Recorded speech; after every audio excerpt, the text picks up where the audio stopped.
यहाँ पे एम्बुलेंस तक नहीं है, उसको अन्य गाड़ी में जाया गया और जो रास्ते में पंपिंग करने वाली चीज़ें होती है वो भी नहीं हो पाई प्रॉपर तरीके से। तो हम पूरे विश्वविद्यालय के छात्र यही मांग करते हैं इसकी निष्पक्ष जांच हो और कुलपति इस्तीफा दे।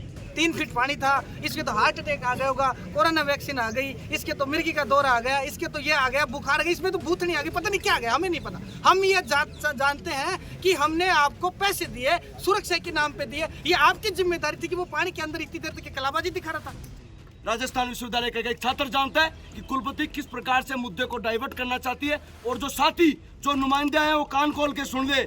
आप मुद्दे को यहाँ हमारे से भ्रमित करने का प्रयास नहीं करें। ये तस्वीरें राजस्थान यूनिवर्सिटी की है जहाँ पर कल शाम को विकास यादव नाम के शख्स की यूनिवर्सिटी परिसर में बने स्विमिंग पूल में जब वो ट्रेनिंग कर रहा था, इसी दौरान डूबने से उसकी मौत हो गई। उसके बाद कल रात से ही यूनिवर्सिटी के यहाँ पर छात्र और एबीवीपी एनएसवाई के जो भी संगठन में छात्र संगठन है वो सब यहाँ पर धरना दे रहे हैं। विकास यादव को न्याय दिलाने की मांग कर रहे हैं।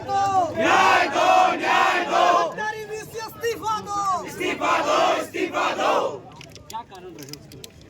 राजस्थान विश्वविद्यालय की लापरवाही में उस बच्चे की जान ली है। वो स्विमिंग पूल के अंदर स्विमिंग करने जाता था और उसके साथियों ने बताया कि उसके डूबने से मौत। ये बहुत शर्म की बात है कि विश्वविद्यालय के अंदर जब सुविधाएं नहीं हैं, आप प्रॉपर जो है आप व्यवस्थाएं नहीं कर सकते तो आप उसको पैसा कमाने का जरिया भी ना बनाएं। स्विमिंग पूल के अंदर जो है ऐसी घटनाएं पहले भी हो चुकी हैं, उनको दबाया गया है और आज हम दबने नहीं देंगे। उस बच्चे की डूबने से मौत हुई, ये उसके साथियों का भी कहना है जो उसके साथ में थे।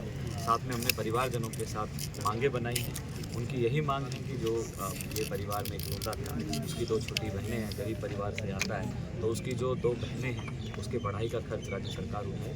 साथ साथ किसी भी एक बच्ची को जो है उसके परिवार जो भी उसमें व्यवस्थित है उसको एक सरकारी नौकरी दी जाए, 1 करोड़ का आर्थिक मुआवजा दिया जाए। हमें पता है कि बच्चे की कमी कोई भी पूरी नहीं कर सकता है, लेकिन परिवार में सिर्फ वही एक सहारा था। उसके पिता कल यहाँ धरने पे आए, बहुत बुरी तरह से वो जो है रो रहे थे। उनका एक ही कहना था कि मेरा यही सहारा था, ये पूरे दादा परदादा के परिवार में एक इकलौता बेटा था, तो कहीं ना कहीं कमाने वाला भी यही उनका सहारा होगा बुढ़ापे में। तो एक सरकारी नौकरी, 1 करोड़ की मांग, साथ में ये जो वाइस चांसलर है इसकी लापरवाही की वजह से सब कुछ हुआ है, तो ये इस्तीफा दे। क्योंकि आप देख रहे हैं कि कभी लाइब्रेरी में पढ़ते हुए बच्चों के ऊपर फोर्सलिंग गिर जाती है, तो ये कहीं ना कहीं ये भ्रष्टाचार का ये अड्डा बन गया। विश्वविद्यालय कभी शिक्षा का केंद्र होता था, ये भ्रष्टाचार का अड्डा बन गया और इस भ्रष्टाचार के अड्डे के अंदर जो है ऐसे कई मासूम जो है वो अपनी जान से हाथ धो रहे हैं। तो हमारी यही मांग है, जब तक हमारी मांगे नहीं मानी जाएगी हम लोग उठेंगे। लापरवाही क्या रही है? लापरवाही इसमें ये रही कि जहाँ लाइफ गार्ड 4 होने चाहिए थे वहाँ पे स्विमिंग पूल में वहाँ 2 ही थे और कोच अपने कोने में बैठ के लूडो खेल रहा था, रील देख रहा था। जब विकास भाई कम से कम 3 से 4 मिनट तक वहाँ अंदर रहा, उसके बाद उन्हें पता लगा और बाद में उसके बाद में लापरवाही ये भी रही कि यहाँ पे एम्बुलेंस तक नहीं है, उसको अन्य गाड़ी में जाया गया और जो रास्ते में पंपिंग करने वाली चीज़ें होती है वो भी नहीं हो पाई प्रॉपर तरीके से। तो हम पूरे विश्वविद्यालय के छात्र यही मांग करते हैं इसकी निष्पक्ष जांच हो और कुलपति इस्तीफा दे। लेकिन बताया जा रहा है कि साढ़े 3 फुट देखो वहाँ पे आप देखोगे, आप वहाँ जाके देखोगे तो वहाँ पे काई जमी हुई है। सफाई के नाम पे ओनली फ्लोराइड डाल के पानी खत्म करके दूसरा पानी डाल देते उसके अंदर। पूरी कहानी ये पूरी तरीके से जो है ये मैनिपुलेटेड कहानी है कि 3 फीट पानी में था। मैडम ने कहा उसको कि भाई कोरोना वैक्सीन की वजह से उसकी डेथ हुई है। बड़ी शर्म की बात है, बेतुका बयान है। मैडम बच्चों के सामने खड़े होकर कह रही है कि कोरोना वैक्सीन की वजह से डेथ हुई है। अरे आप जिम्मेदारी लो ना कि आपकी लापरवाही की वजह से उसकी जान गई है। ये आप बेशर्मियों की तरह कह रहे हो। वहाँ आपका कोच लापरवाह है जो कोने में बैठा हुआ है, आपने प्राइवेट एजेंसियों को ये जब्त दे रखा है। बाहर से बाहरी बच्चे जो है, ये विश्वविद्यालय के स्टूडेंट्स के लिए बनाया हुआ है स्विमिंग पूल है, ये यहाँ के रेगुलर स्टूडेंट्स के लिए। आप बाहर से जो बच्चे आते हैं मोटी फीस लेके आप उनको कोई सुविधा मुहैया नहीं करवा रहे हो और ऐसे में आपके पास सुविधाओं के नाम पे कुछ भी नहीं है। जब कोई बच्चा डूब रहा है तो उस कोच को और उस लाइफ गार्ड को जो वहाँ मौजूद हैं उनको ये तक नहीं पता कि कोई बच्चा डूब रहा है। देखिए, ये तस्वीरें कुलपति के आवास के बाहर की है जहाँ पर कुलपति के इस्तीफे की मांग है छात्र कर रहे हैं। हालांकि पोस्टमार्टम रिपोर्ट अभी तक नहीं है।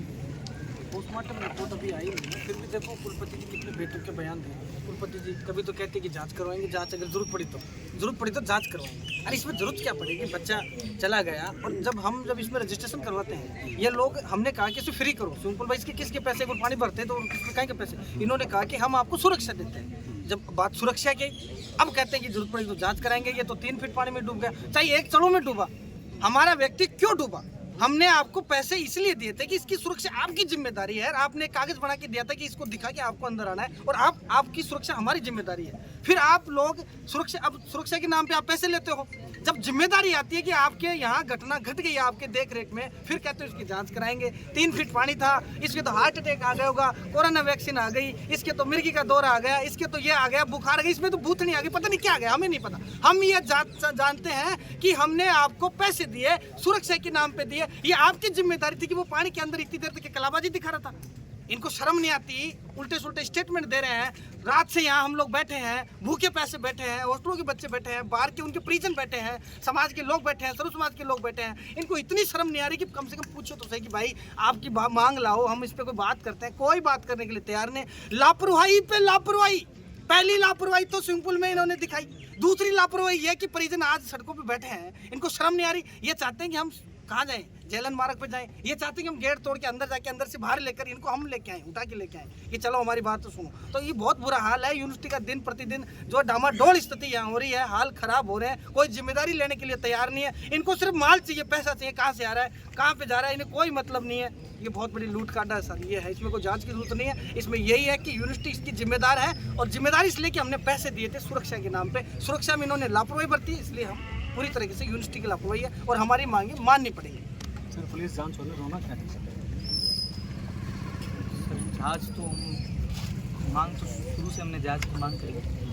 जांच होगी तो उसके बाद में तो ये तो पहले लापरवाही प्रशासन की खुद की जिम्मेदारी से ये मुकर रहे हैं। बीसी मैडम कल से अभी तक एक बार भी आके हमसे बात नहीं करी। इस परिवार की मुखिया होने के नाते रास्ता बंद कर दो, नहीं वाले यार भाई गेट में आके जाओ, तो आके बैठे हैं, आके भारी बारिश में आगे जाओ, नहीं आज तक क्यों खोल रहे हो? उसके बाद भी हमसे कोई बात नहीं करी है, कोई बात अच्छा कितना अच्छा संदर्भ रोड है, उनको तो इस परिस्थिति इस ऐसी दुखद घटना की परिस्थिति मीडिएटर बनकर हमारे साथ लड़कर सरकार से मांग की कुछ रास्ता निकाल दे, इसका रास्ता निकाल दे। इसमें कोई लापरवाही है और हम ये कहना चाहते हैं कि आगे शासन में लड़ाई लड़ेंगे और हमारे विकास भाई को हमारे न्याय दिलाकर आगे साथ तक लड़ेंगे। मतलब इस पूरी घटना के बाद कुलपति से किसी तरह की कोई वार्ता हुई नहीं है? देखो, वार्ता की बात तो ये है कि वार्ता तो किसी प्रकार की हुई भी नहीं। जिस तरीके से मोर्चरी के बारे में जब राजस्थान विश्वविद्यालय की कुलपति महोदया मिलती है तो वो कहती है कि इसको कोई कोविड वैक्सीन के कारण कोई हार्ट अटैक जैसी प्रॉब्लम हुई है। लेकिन राजस्थान विश्वविद्यालय में ये पहली घटना नहीं था, ये राजस्थान विश्वविद्यालय में तीसरी घटना है।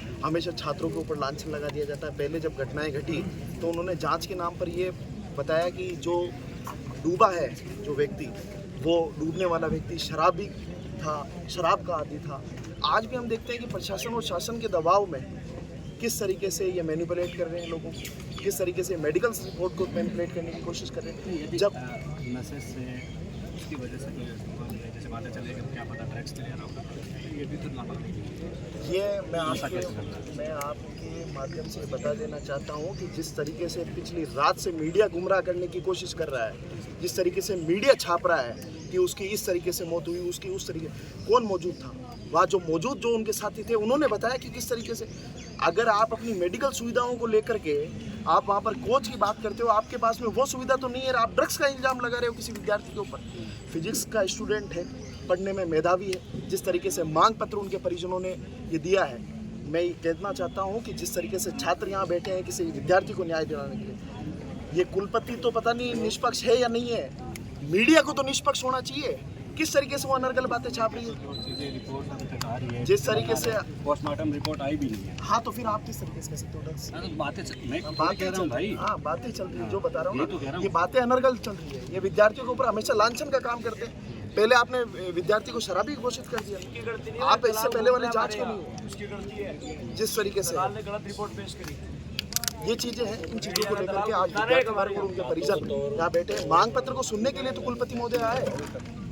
यहाँ पर पहली घटना है, ये तीसरी घटना है। किस तरीके से कभी फोर सीलिंग गिर जाती है, किस तरीके से बिल्डिंग की जर्जर अवस्था है, भ्रष्टाचार चरम सीमा पर है राजस्थान। क्या लगता है कि पूरी जो पूरी प्रकरण के बाद बाद जो चीज़ें हो रही हैं वो कहीं ना कहीं लगातार जब रात से बैठे हो, कुलपति आई वहाँ से चले गए, रात से यहाँ पर बैठे हुए कम्युनिकेशन गैप कहाँ आ रहा है? कुलपति कहाँ है? कुलपति तो SMS हॉस्पिटल सीधा अपने घर आई, उसने तो वहीं डिफाइन कर दिया कि डेथ हुई है, जो डेथ हुई है वो कोविड की वजह से हुई है। अच्छा, कुलपति नहीं है, वो प्रोफेशन है, एक्चुअली वो क्या डॉक्टर है, वैसे से डॉक्टर है वो अपने आप को बड़ा साबित करना चाह रही है। उन्होंने वहीं डिफाइन कर दिया कि बच्चे की मौत कैसे हुई है, वहीं क्लियरिफिकेशन दे दिया।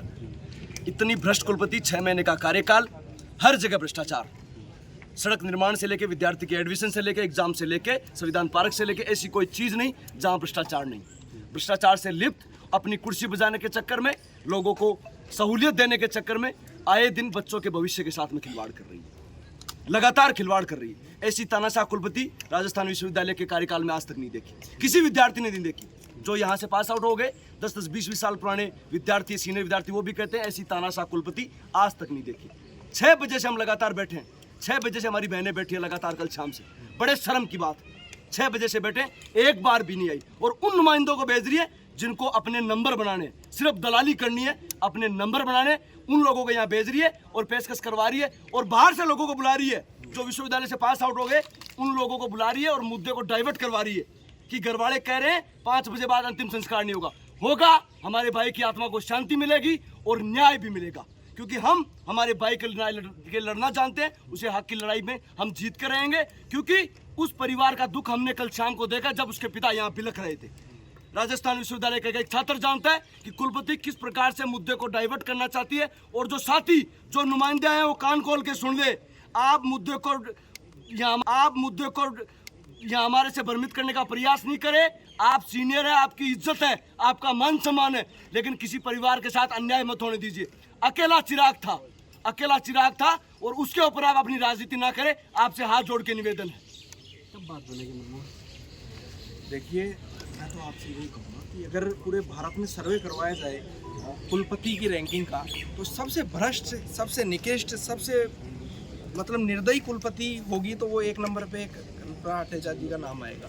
इन्होंने राजस्थान विश्वविद्यालय की जो स्थिति बना के रख दी प्रेजेंट टाइम पे, ऐसी स्थिति बना रखी है कि कोई धनी धोरी नहीं है राजस्थान विश्वविद्यालय का। कल भी घटना हुई लाइब्रेरी केंद्रीय पुस्तकालय में, बच्चों के ऊपर छत गिर गई। ऐसी घटनाएं की पुनरावृत्ति लगातार हो रही है। और ये शाम को ही आप देखिए, सुबह छत गिरती है, शाम को वहाँ पे स्विमिंग पूल में हमारा साथी की मृत्यु हो जाती है। और ये कुलपति कान में जू नहीं रेंग रही, इसको सारी रात हमारे नारेबाजी, हमारे प्रदर्शन, धरने नहीं दिखाई दे रहे, बाहर भी नहीं आ रही, ना मॉर्निंग वॉक के लिए निकलती है रोज़, आज उसके लिए भी बाहर नहीं गई। तो ऐसी क्या हठधर्मिता है इसके साथ में? छात्रों से आके बात करनी चाहिए, सीधे मुंह बात करे, हमारे साथ में सरकार के से मांग पत्र दे और न्याय मिले।